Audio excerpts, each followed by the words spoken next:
The tragedy of Nigeria began in 1986 when we did the structural adjustment program.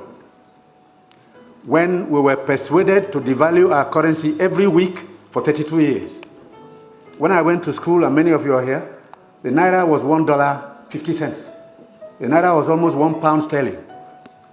They came here, persuaded some brilliant men from Harvard and the World Bank that weekly devaluation was wonderful. 32 years of devaluing your currency until we hit 527. And they were still telling us that the naira was still overvalued. That brought poverty, misery upon us. Then interest rates went to 30%. So nobody could build a factory, start a farm, produce anything, or create jobs. Because every time you bring in a shipload of rice, you also bring in a shipload of unemployment. Because you are transferring your wealth to sustain other economies. Somehow, Nigerians didn't notice it. So we became a nation of importers. Toothpicks. Each year it cost us $18 million. Importing toothpicks. Tomato paste, $400 million. So you talked about tomatoes now. One basket in town now is less than 2,000 naira. The farmers are losing money because the processors don't have enough funds to set up factories. They are going to do tomato paste. It's food-grade stainless steel. You can't just use anything because you'll be putting poison in people's stomachs. 2 factories have started off. I believe by the middle of next year, we can comfortably tell importers of tomato paste to stop. But when you do, you make enemies.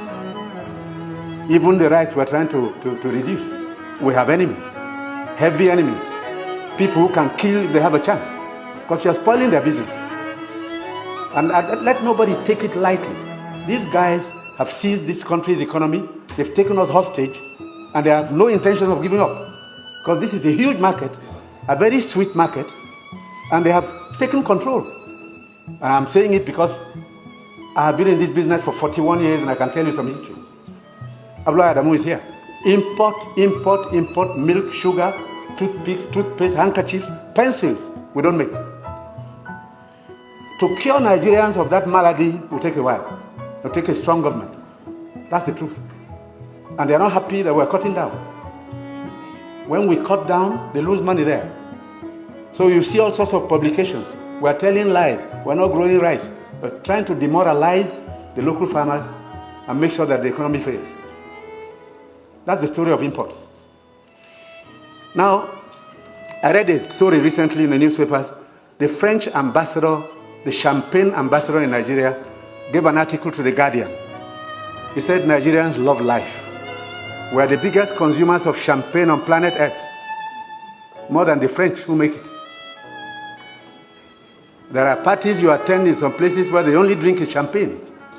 Of course, the individual is free to spend his money, but his money comes from Nigeria's commonwealth. So on imports, it will take a while for us to get used to local goods and accept that we should consume what we produce and produce what we want to consume. So I take your point. We have to take stern measures to cut down on imports because these young boys and girls who have no jobs today are not going to allow us to carry on enjoying life at their expense.